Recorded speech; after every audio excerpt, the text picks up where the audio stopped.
Um,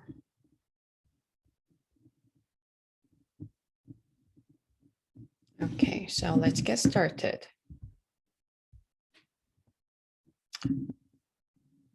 The modernity in Europe and North America reflected the emergence of a new kind of society in the wake of the French, American, and industrial revolutions. Driven by the technological progress and characterized by rapid change, the 19th century gave birth to our industrialized middle class culture of mass production, mass advertising, and mass consumption, including the mass consumption of leisure activities such as shopping, going to entertainments, and visiting art museums. So the art museums themselves were a development of the 19th century, and they made art available to the public in a way we now take for granted. So the first national museum was the Louvre Museum in Paris. This is it. So now art was for everybody, no longer by the church, like the Renaissance or the Baroque, or by the nobility, like the Rococo art.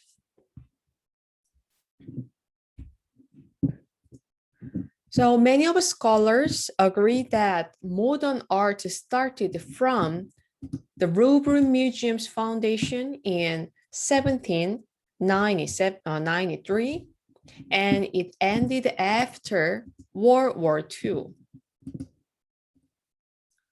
So from the Louvre Museum's foundation and until the World War II's end, the scholars called this period is modern art period, and then after the World War II, it is called the postmodernism or contemporary art.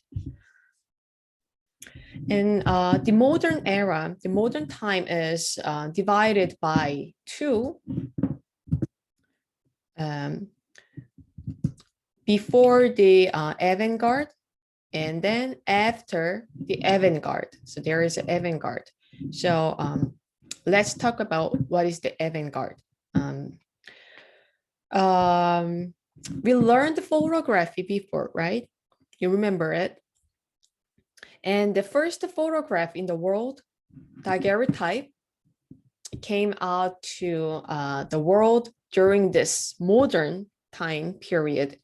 And as photograph had developed, many artists abandoned the traditional art style and they tried new art styles because the traditional art was not meaningful anymore, thanks to the invention of the camera. That also happened during this time period, but the beginning of the modern art movements were still realistic, and their arts were based on the observation, because photographs development was just baby step and it wasn't threatening for painters. However, after daguerreotype, the photograph's development was accelerated, and by the 1888, Kodak invented portable camera and everyone could record their mundane life. So artists needed something new, like the Pablo Picasso, rather than the realistic art. So that art movement is called avant-garde, means newest art. And after avant-garde, the art history began to write a totally different story.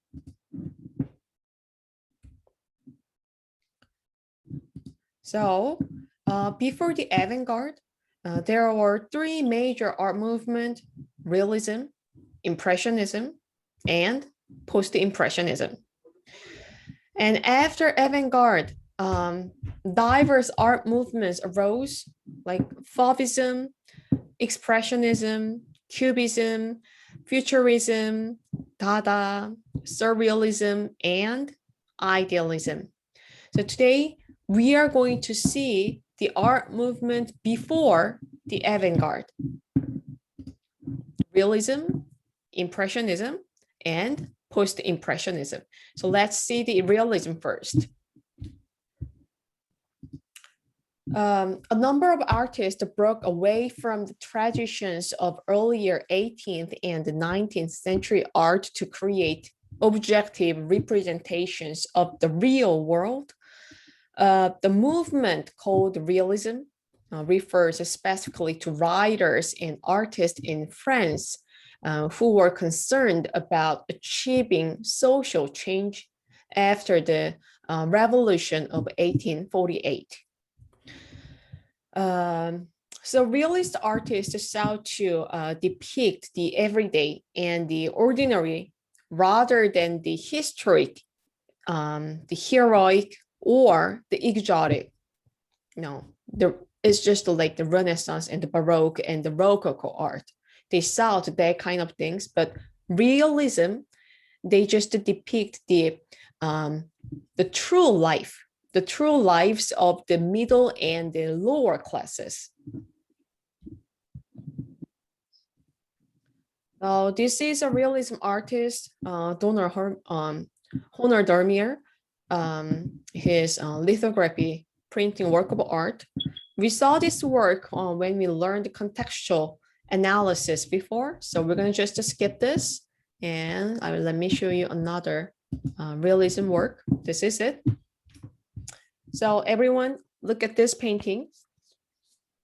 So what can you see? This painting. Let's just remind the Renaissance art and the Baroque and the Rococo arts. They depicted, the biblical episode and the novels, daily life. But how about this? What you can see here.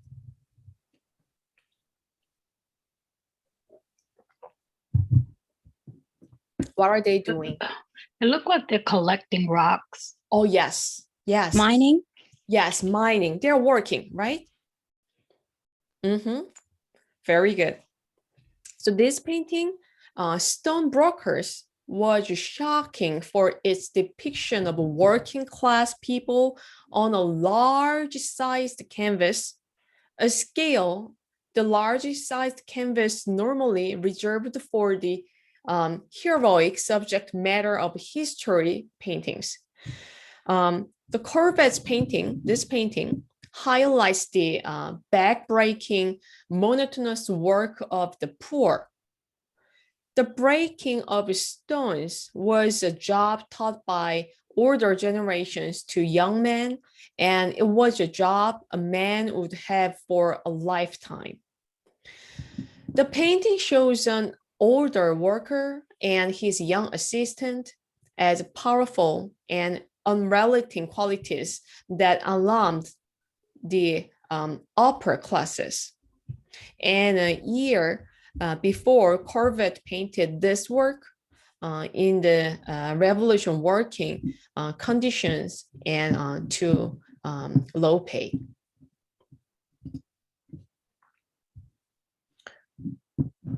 And the next art movement we are going to see is Impressionism.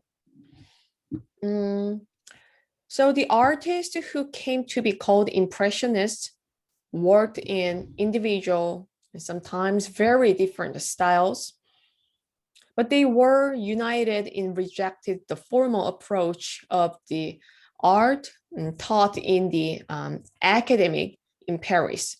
So still in the modern period in the 19th century, the art academy taught the traditional art like the Renaissance and the Baroque and the Rococo art styles. However, the Impressionists, they just depicted the mundane life, not rather than the biblical episode or the novelty. So their art attempted not so much to portray exactly and realistically such scenes as a landscape or life in a city, as to capture the light and sensations produced by the scene. The Impressionists formed a group to show their work together outside the official salon in eight exhibitions held between 1874 and 1886. So their subject matter was scenes of everyday life, rural landscapes, and life in the modern and growing cities of France.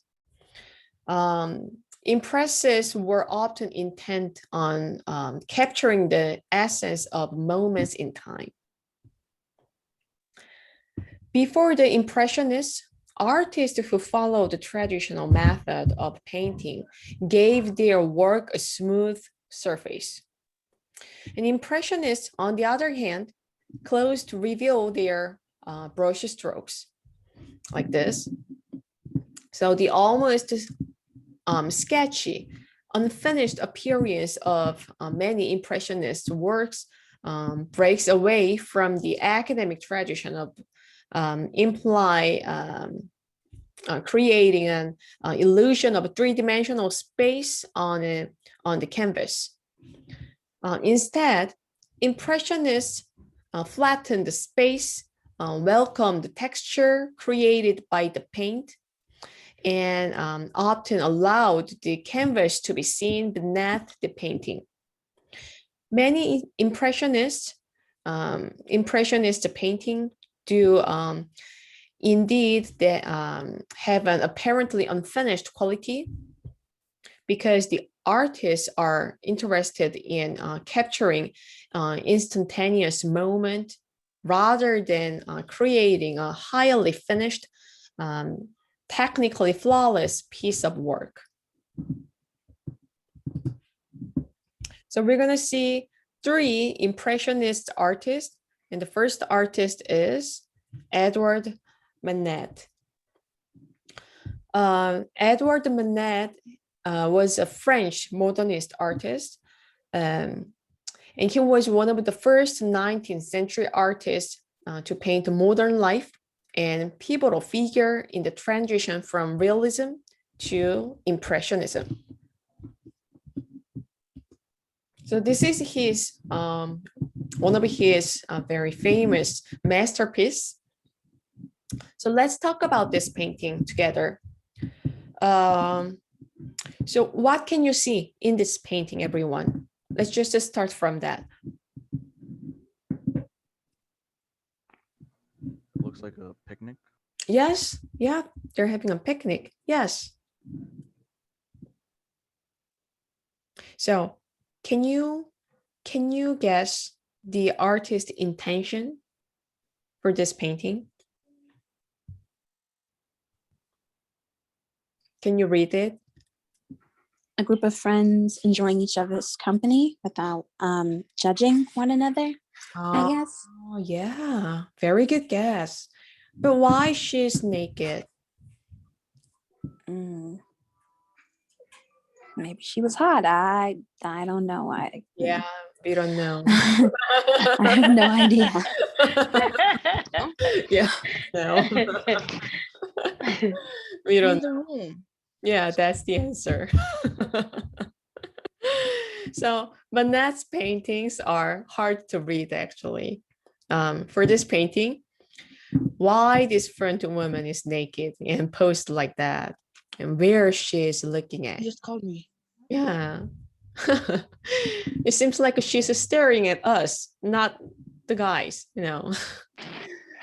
And why these two men are dressed up like, you know, and they act like there are only two of them here, right? They're just talking together, right? And what's the woman backside here? What she's doing? Looks like she's washing herself. Yeah, maybe she's, you know, taking a bath. I don't know. So it seems like, there is no relationship between the figures. So Manet's painting is odd, and art historians still debate just what he meant by it. In modeling his figures, look at this woman. He focused on the highest and the lowest values, all but eliminating the middle transitional tones. So as a result, forms such as the nude woman's body appear flattened as though illuminated by a sudden flash of light. So I'm going to share a video to see this painting in detail.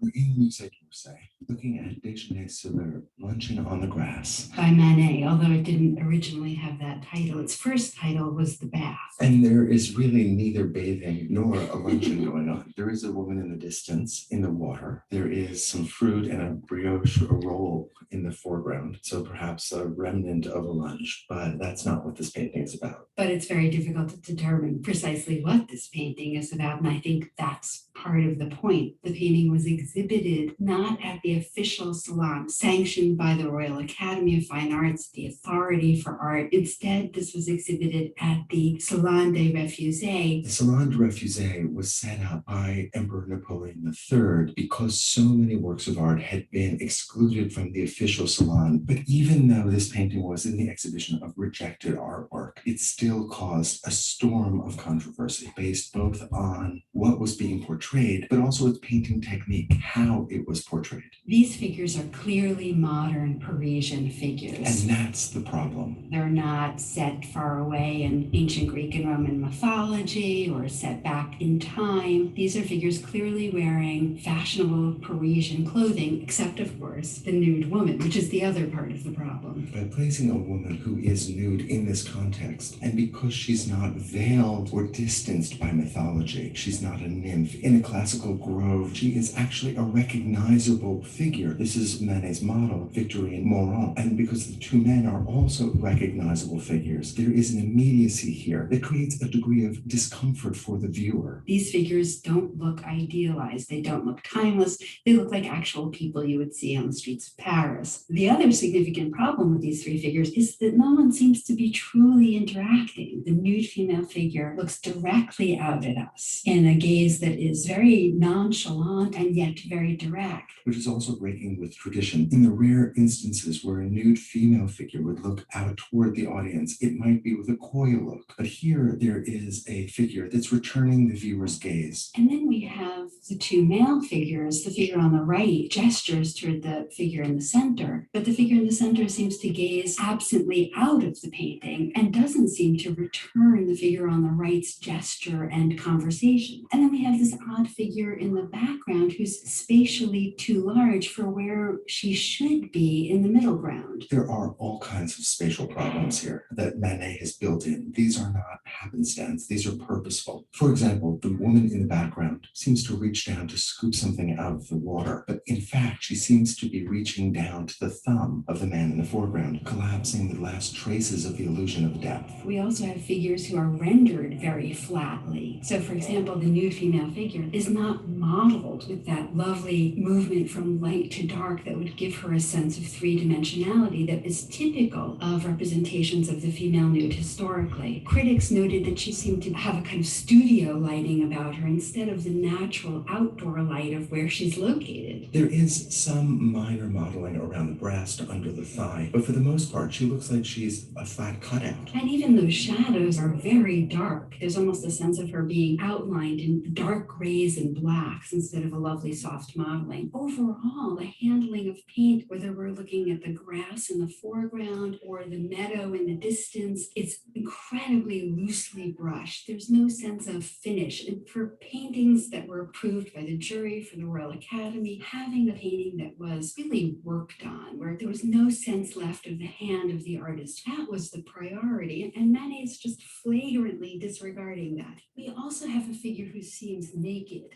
and not nude. And that's because we have her discarded clothing, including her hat in the foreground, and the fact that she's wearing a kind of ribbon. So we feel as though she's a modern Parisian woman who has discarded her clothing and not Venus born nude naturally from the sea. She's not an allegorical figure. She's not a mythological figure. She's somebody who has taken off her dress. Manet is very consciously drawing on the tradition of art history here. He understood traditional art. He had copied paintings at the Louvre. And so this painting is based directly on at least two sources, a painting that was thought to be by Giorgione, now understood to be by Titian in the Louvre, which similarly shows two clothed male figures and two nude female figures in a beautiful landscape. But Déjeuner sur l'Herbe is also inspired by a work by Raphael that Manet had seen through an engraved copy showing the Judgment of Paris. And in the lower right corner of that engraving were two river gods and a nymph. And it was that composition that Manet has borrowed. So we can easily understand the reactions of the French public in 1863 when they went to the Salon des Refuses. In fact, Manet was cultivating their confusion. This refusal to tell a story is a refusal to do precisely what the Academy and especially the art-going public wanted from a painting. Manet is teasing his viewers. He's giving all of the indications that there's a narrative and yet not including that narrative. And so the subject is then no longer what is being enacted, but rather the act of creating a work of art itself, the choices that he's making as an artist to his brushwork, to his composition. He is making a challenge to the authorities that controlled art in France and making a strong declaration. I am the one who makes these decisions for my art. And that forceful declaration will have a tremendous impact on the development of modernism in the late 19th century and into the 20th century. All right. So how was that? Was it help to understand this painting? It was interesting to say the least, but I feel as though it was just a little bit too opinionated in a way, and just kind of like, yes, we may never know why he Yeah. decided to There's draw a nobody naked knows. women. Yeah. Nobody knows, and it's not a big deal, you know. It's art. It's very Yeah. detailed and Yes. nice. I don't see why it's like it's a Mhm. controversy or something. I don't understand that, but So everybody has different opinions. But yeah. yeah, so even though nobody knows why, the intention of the artist, of this painting, but the point is, this is almost the beginning of the modern art, to refuse the old-fashioned, work of art and then to create new style of art. So that is the point. All right. So we saw this painting before, so I'm gonna skip this work, and then we will see the next Impressionist artist, Claude Monet. Claude Monet stands like no other painter for the Impressionist style, and as the French master of light, he was also a central pioneer of 20th century painting. When Monet traveled to Paris to visit the Louvre Museum, he witnessed painters copying from the old masters. However, Monet brought his paints and other tools with him and sit by a window and paint what he saw there. So Monet was in Paris for several years and met several painters who would become friends and fellow Impressionists. One of those friends was Edward Manet. We just saw him. This painting's title is Impression Sunrise by Claude Monet, and which is the first shown at what would become known as the Exhibition of the Impressionists in Paris in April 1874. The painting is credited with inspiring the name of the Impressionist movement. So Impression Sunrise depicts a port in Monet's hometown. And Monet painted the same subjects in many times because the lights and the scenery are different by the time and by the day and by the weather. And he liked to paint the nature views outside to capture all the difference of lighting while he was painting. And this is another beautiful landscape painting. And he used the brush stroke speed to show the time. And through this painting, we even could feel the windy weather because of the brush stroke. Monet was diagnosed with nuclear cataracts in both eyes in 1912 at the age of 72. His visual problems began much earlier. Soon after the age 65, he began to experience changes in his perception of color. In his eye, everything looked blurry and yellowish and brownish to him. After he was diagnosed cataracts, he spent most of his time at his garden. And he left so many beautiful garden landscape paintings like this. And he died at 86. So I'm going to share one more video to show his beautiful garden with his wonderful paintings.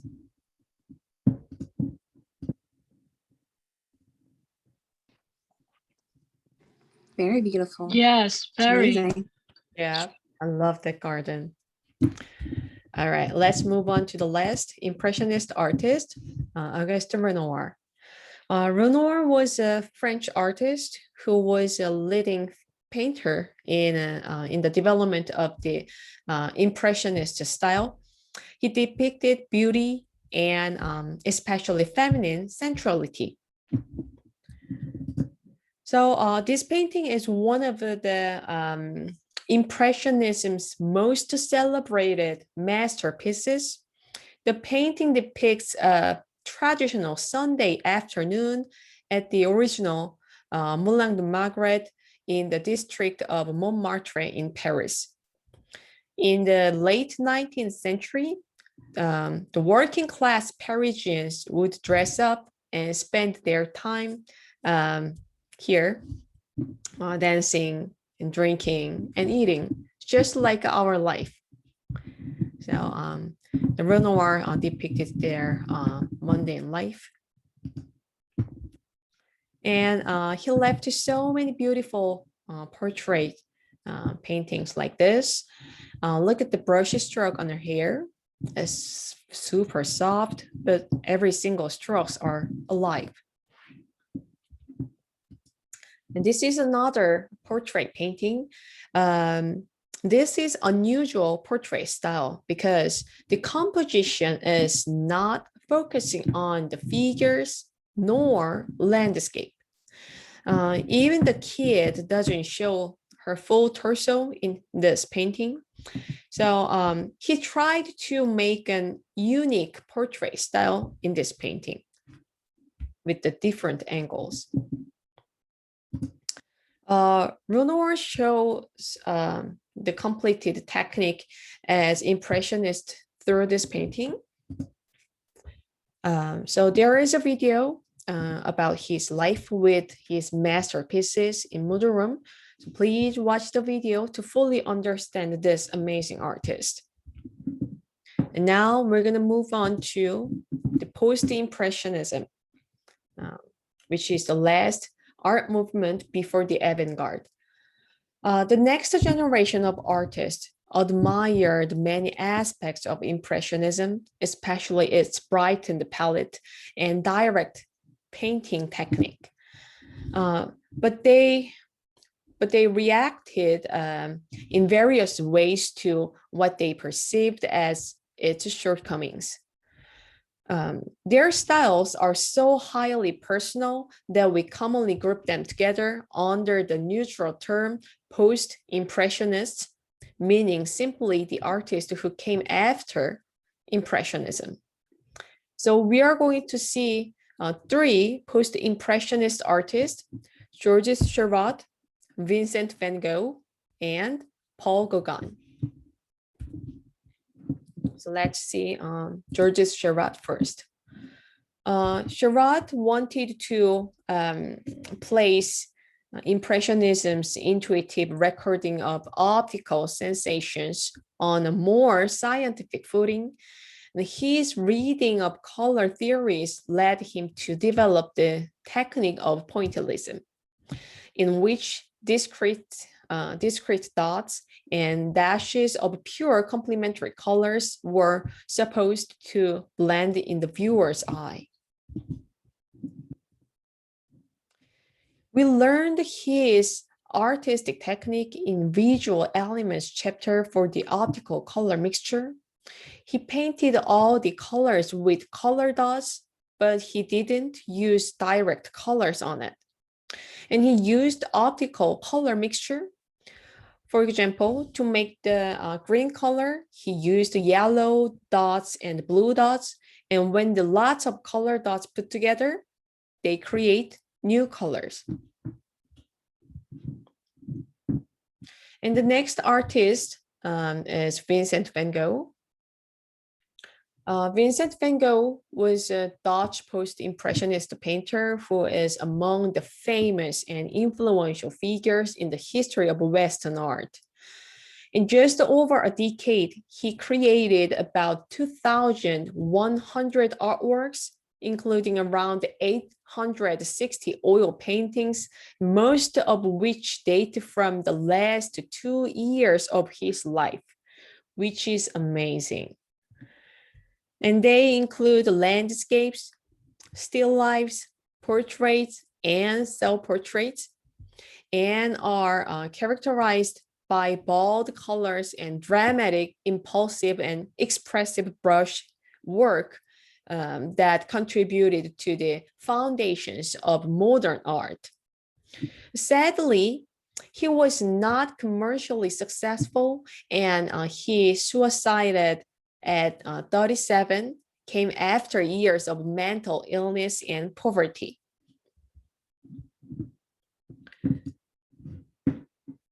So this is the Starry Night, which is one of the most recognized painting in the history of Western culture. It describes the view from the east-facing window of asylum room just before sunrise, with the addition of the ideal village. And this is his self-portrait when he had a year. And this is bedroom painting. There is a video about this painting in detail, so please watch the video after this meeting. And this is another his self-portrait painting after he lost his ear. He began to hallucinate and suffered attacks in which he lost consciousness. And during one of these attacks, he used the knife to cut his ear. He could later recall nothing about the event. And this is the last post-impressionist artist, Paul Gauguin. Paul Gauguin worked in an impressionist style early in his career. Gauguin was interested in expressing a spiritual meaning in his art. All these he sought on the sun-drenched island of the South Pacific, where he journeyed to escape what he called the disease of civilization. So this is one of his famous painting, Titan. The brilliant high-key colors of his Titan paintings reveal his depth to Impressionism. To this lightened palette, he added his own innovations, such as flattened forms and broad color areas, a strong outline, tertiary color harmonies, a taste for the exotic, an aura of mystery, and quest for the primitive. The woman's pose is derived from the Egyptian art. The legs shown in profile, the shoulders depicted frontally. So Gauguin believed that European art had been in thrall for too long to the legacy of Greece and Rome. He looked to the art of Egypt, Islam, and Asia to renew it. So there is a video about his artistic journey based on his journal he left in the model room.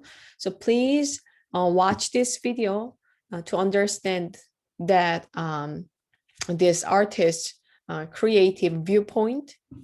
So we are going to continue to see the modern art after avant-garde in the next meeting. And we have a discussion today.